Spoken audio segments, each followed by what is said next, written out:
Assalamualaikum warahmatullahi wabarakatuh. Waalaikumsalam.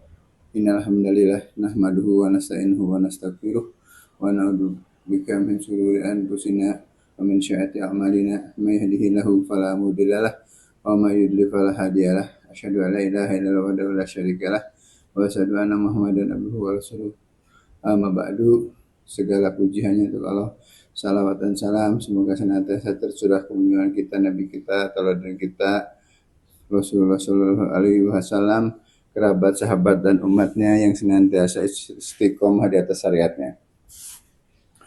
Berjumpa lagi saya dengan Ustadz Harton Ahmad Zais yang sangat produktif meneliti dan menulis buku-buku tentang aliran sesat, dan pagi ini kita akan bicara tentang bagaimana keganasan Syiah di seluruh dunia, ya, sampai pembantaian, pembunuhan berjuta-juta Ahlus Sunnah wal Jamaah. Terakhir adalah di Lebanon, di Syria, di Irak, dan juga di Yaman yang kita kenal Syiah Houthi ya tadi. Nah itu puluhan bahkan mungkin ratusan atau ribuan orang dibantai, dan sampai saat ini masih terjadi pergolakan. Nah, melihat perkembangan seperti ini, Ustaz, kita juga pernah punya pengalaman yang sangat kelam. Bangsa ini mengalami pemberontakan dari Partai Komunis Indonesia, yang hari ini Partai Komunis Indonesia masih dilarang di Indonesia karena Partai Komunis sudah beberapa kali mencoba melakukan kudeta dan pemberontakan, dan ini sudah dianggap bahaya laten sehingga dibekukan dan tidak boleh ada lagi Partai Komunis di Indonesia. Sementara Syiah itu setahu saya itu, Ustaz, dari tahun 1400 Hijriah ya? Selama 1400 Hijriah masih terus bergejolak sampai terakhir itu adalah pemberontakan di Yaman. Ya, motifnya sama, dia ingin menguasai seluruh negeri Islam yang mayoritas kaum muslimin. Nah, yang ingin saya tanyakan, Ustaz, bagaimana kita mencegah agar Syiah ini enggak hidup dan besar di Indonesia? Sebab sekarang ini akar-akar sudah mulai ada organisasinya, ada katanya, ada ketuanya, bahkan sudah pernah melakukan aksi ya dengan kasus Tajul Muluk atau pembakaran Candi Borobudur dan lain-lain. Bagaimana menurut para Ustaz? Bagaimana kita mencegah agar Syiah ini tidak berkembang di Indonesia? Karena kalau sudah berkembang, itu sangat membahayakan NKRI. Terima kasih, Ustaz. Silakan, Ustaz. Alhamdulillah, wassalatu wassalamu ala Rasulillah wa ala alihi washabihi aman tabi'ahu wa mawala. Berbicara bagaimana cara mencegah Syiah, maka harus memahami dulu seberapa kekejaman Syiah itu dan latar belakang kenapa mereka kejam terhadap umat Islam secara keseluruhan, yaitu Ahlus Sunnah wal Jamaah.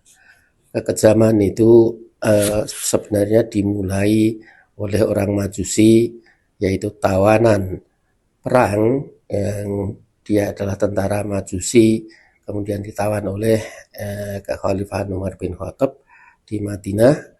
Nah, namanya adalah Abu Lu'lu'ah. Abu Lu'lu'ah itu udah bebas dari tawanan, terus berkeliaran di Madinah, terus kemudian tahun 23 Hijriah itu membunuh Umar bin Khattab radhiyallahu anhu, khalifah kedua setelah Abu Bakar Siddiq radhiyallahu anhu. Nah, dari situlah maka Abu Lu'lu'ah yang beragama Majusi itu ditiru oleh Syiah, bahkan kemudian kuburannya dijadikan kuburan yang dipuja-puja, yang dijadikan contoh, bahkan dijadikan pahlawan agama, padahal dia Majusi dan disebut Baba Sujauddin atau Aluddin, bapak pahlawan agama yang pemberani. Nah, dari situ tahun 23 Hijriah, kemudian tahun 33 Hijriah itu lebih diaduk lagi, yaitu datangnya Abdullah bin Saba, yaitu orang Yahudi yang pura-pura masuk Islam, bisa mengaduk-aduk satu keyakinan yang adukan dari Majusi, kemudian dendam Majusi kepada Islam, kemudian diaduk dengan yang namanya yang sah kekhalifahannya itu adalah Ali, kemudian yang sebelumnya itu Abu Bakar Siddiq, Umar bin Khattab, Utsman bin Affan itu adalah merebutnya. Dan dari situlah Syiah kemudian muncul, artinya 25 tahun setelah Nabi Muhammad SAW wafat atau 33 Hijriah, itu kemudian muncul Syiah itu besutan dari Abdullah bin Sabah itu sama dengan adukan atau campuran dari dendam Majusi, kemudian agama baru Syiah yang mengandung Majusi, kemudian ditambah pembunuhan kejam yang ditiru dari Abu Lu'lu'ah itu. Itulah munculnya Syiah, sehingga kekejaman itu sangat-sangat diadakan secara terus-menerus secara 1400-an tahun ini. Kemudian di tahun berikutnya, di antaranya yang sangat-sangat membahayakan itu adalah ketika peristiwa besar tahun 656 Hijriah, yaitu jatuhnya kekhalifahan Baghdad Abbasiyah tahun 656 Hijriah. Itu adalah Nasiruddin At-Tusi dan Ibnu Al-Alqami, itu dua orang pejabat kekhalifahan tetapi adalah Syiah, maka bersekongkol dengan Tartar Mongol untuk bisa masuk menyerang Baghdad, sehingga atas persekongkolan dua orang Syiah ini membunuh 2 juta umat Islam, yang itu adalah sebagian adalah Bani Hashim, artinya Ahlul Bait, keturunan dari kerabat Nabi. Tetapi diakui oleh Syiah bahwa mereka Syiah itu menghormati Ahlul Bait, tetapi justru membunuhnya secara besar-besaran. Itu adalah kebohongan Syiah yang merupakan takiyah dan menumpahkan darah karena dendam itu tadi. Dan sampai darahnya itu mengucur 2 juta umat Islam, dan perpustakaan di Baghdad itu sampai mengalir ke sungai di Baghdad itu sampai sebulan tinta hitam, dan dari perpustakaan yang dibakar itu sampai sebulan. Jadi sebegitu kejamnya Syiah itu sebenarnya PKI ataupun komunis itu sangat kejam, tetapi tidak kalah kejamnya adalah Syiah itu sendiri, karena adalah adukan atau campuran dari dendam Majusi itu tadi diaduk dengan bahwa Abu Bakar Siddiq itu merebut kekuasaan yang seharusnya adalah Ali bin Abi Thalib, sehingga agama baru Syiah itu sampai menganggap Al-Quran pun dianggapnya sebagai sudah dirubah-rubah oleh para sahabat, dan para sahabat Abu Bakar Siddiq dan sebagainya itu dianggap kafir semua. Bahkan Aisyah juga istri Nabi yang paling dicintai itu juga dianggap kafir dan masuk neraka, di dalam neraka. Itu semua adalah dendam Majusi yang disertai dengan kekejaman-kekejaman. Kemudian tahun 907 Hijriah itu didirikan daulah atau dinasti Safawiyah oleh Ismail Safawi. Nah, itu dengan membunuh 1 juta ulama dan umat Islam Ahlus Sunnah untuk mendirikan daulah Syiah tahun 907 Hijriah. Jadi kekejaman-kekejaman untuk memperluas ataupun mendirikan kekuasaan Syiah yang dengan membunuh umat Islam itu sangat-sangat dilakukan dari awalnya, terus-menerus, bahkan jutaan orang dibunuhin, dan membunuhnya itu dianggapnya adalah sebagai perjuangan yang mendapatkan pahala, karena bagi mereka yang namanya melawan Syiah ataupun tidak sesuai dengan Syiah itu adalah nasibi. Ahlus sunnah itu disebutnya nasibi, artinya anti ataupun musuh ahlul bait, maka harus diperangi, harus dibunuhi. Nah, itulah kekejaman yang dilakukan. Tadi terakhir disampaikan bahwa korban dari pembantaian Syiah pada Ahlus Sunnah ini sudah mencapai, saya dengar terakhir, jutaan orang di seluruh dunia. Itu sangat dahsyat gitu. Ya, kalau partai komunis kita mungkin sekitar 50 juta.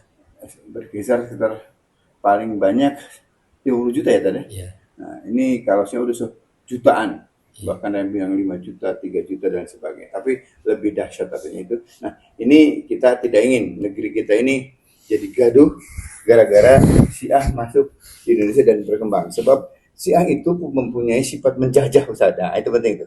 Nah, mungkin barangkali ini konsep mereka tentang wilayatul faqih, Ustaz. Barangkali begitu ya tadi ya. Karena dia setiap masuk ke suatu negara, dia akan berkembang di situ. Ketika sudah kuat, maka dia akan melakukan revolusi. Ya, mereka akan melakukan revolusi dan mereka akan melakukan pemberontakan dan mengambil alih kekuasaan. Nah, bagaimana Ustaz, terutama kewaspadaan pemerintah nih terhadap masalah seperti ini, Ustaz? Bagaimana, Ustaz? Alhamdulillah, salatu wassalamu ala rasulillah. Nama ba'du. Saya lanjutkan, yaitu tahun 1979 Masehi, itu revolusi Islam yang disebut revolusi Islam Iran dipimpin Khomeini itu mendeklarasikan kepemimpinan itu adalah undang-undang dasarnya adalah agamanya Syiah Isna Asyariyah Rafidah. Nah, itu kemudian konstitusi pasal keduanya itu adalah ada yang namanya wilayatul faqih atau rahbar. Nah, itu seluruh pemerintahan atau kekuasaan di dunia ini yang tidak tunduk kepada rahbar itu adalah tidak sah. Jadi hanya yang tunduk kepada Iran yang wilayatul faqih pimpinannya itulah yang sah. Sehingga yang tidak tunduk itu harus diperangi. Itulah pada dasarnya adalah penjajahan, ya, sikapnya adalah penjajahan, tetapi atas nama agama disebutnya wilayatul faqih atau rahbar. Nah, dengan demikian mereka ketika mempunyai kekuatan maka akan menghabisi atau akan menguasai atau akan menjajah negeri-negeri Islam ini atas nama Undang-Undang Dasar itu tadi, yang pasal kedua itu tadi, yang sah hanyalah yang di bawah rahbar. Oleh karena itu yang rahbar kan hanya yang Iran, kemudian yang belum ditunduk kepada Iran maka tidak sah. Dan tidak sahnya itu ketika diperangi, maka memeranginya itu adalah sama dengan mendapat pahala. Jadi mereka berjuang membunuhi umat Islam, itu umat Islam Ahlus Sunnah itu dianggapnya berpahala dan berjuang untuk agamanya, karena sesuai dengan wilayatul faqih itu adalah tidak sah pemerintahannya. Oleh karena itu pemerintahan di negeri-negeri muslim haruslah sadar bahwasanya mereka itu terancam oleh Syiah itu sendiri yang undang-undang dasarnya seperti itu, dan membunuh umat Islam itu dianggapnya berjuang mendapat pahala karena dianggapnya umat Islam Ahlus Sunnah itu adalah nasibi. Nasibi itu anti ahlul bait, yang memusuhi ahlul bait dan membunuhnya itu mendapatkan pahala. Itulah yang harus disadari oleh semua pemerintahan di negeri-negeri Islam ini, karena semuanya itu pada dasarnya akan dilibas, akan dijajah dengan atas nama agama itu tadi dan atas nama mendapatkan pahala menurut mereka. Sehingga datangnya siapapun yang dari Iran untuk apa ini itu dan sebagainya, itu sebenarnya pada dasarnya adalah untuk mencapai kekuasaan itu, untuk melebarkan sayap kekuasaannya dan untuk membunuh umat Islam sedapat mungkin, karena kekuasaan dimanapun itu tidak sah kecuali tunduk kepada waliul faqih atau rahbar. Oleh karena itu, yang perlu harus waspada justru adalah pemerintahan-pemerintahan di negeri-negeri Muslim. Dan ini berkata begini, ini tidak berarti adalah pro kepada Zionis Yahudi, sama sekali tidak. Ini adalah persoalan justru dari dalam yang menganggap Islam sendiri, tetapi sebenarnya adalah musuh Islam yang sejajar dan tidak kalah sadisnya dengan Zionis dan Yahudi komunis. dan komunis. Jadi tidak kalah bengisnya, tidak kalah kejamnya, baik secara ideologi maupun secara kenyataan dalam kehidupan politiknya dan kekejamannya itu tidak kalah dengan Yahudi Zionis yang membunuh umat Islam, menggenosida Khusus dan Palestina. terhadap Palestina dan sebagainya, dan sehingga dengan komunis pun sebenarnya juga kekejamannya tidak kurang karena justru diaduk dengan atas nama kedua agama. Nah, inilah yang perlu diwaspadai. Oleh karena itu, kalau pemerintah bisa untuk melarang Syiah, melarang PKI komunis, maka seharusnya lebih waspada lagi dan untuk mengevaluasi serta bagaimana harus mencegahnya sekuat mungkin agar lafal tidak sah kepemimpinan di negeri manapun itu tadi tidak menjangkau ke negeri kita dan negeri-negeri Muslim. Harus diantisipasi dari awal, jangan sampai secara bebas orang-orang Syiah itu masuk dari Iran dan sebagainya, dan yang sudah ada di Indonesia dengan menginduk ke Iran, atau apalagi malah tokoh-tokoh diundang ke Iran, itu hendaknya diwaspadai karena akidah ideologinya seperti itu, memusuhi Islam secara dendam dan bahkan dilaksanakan dengan membunuh umat Islam, jutaan umat Islam, dan itu adalah dianggapnya sebagai perjuangan dan mendapatkan pahala karena dianggapnya nasibi, yaitu musuhnya ahli sunnah wal jamaah. Itulah yang sangat-sangat harus difahami dan harus dari awal diantisipasi sebelum datangnya musibah yang lebih besar lagi. Oleh karena itu, seluruh tokoh Islam, seluruh umat Islam, bahkan para pejabat-pejabat Islam perlu mewaspadai itu, dan alhamdulillah pengalaman di Indonesia sudah mampu melarang PKI, maka seharusnya mampu juga melarang yang lebih berbahaya lagi juga. Ini adalah Syiah Rafidhah Isna Asyariyah yang terbukti telah membunuh jutaan umat Islam di Suriah selama 15 tahun, di Irak, di Yaman, di Lebanon, dan sebagainya. Dan itu adalah bukti nyata dan di depan mata kita. Oleh karena itu, kata-kata teologi memang beda secara prinsipil, sampai Mahkamah Agung juga telah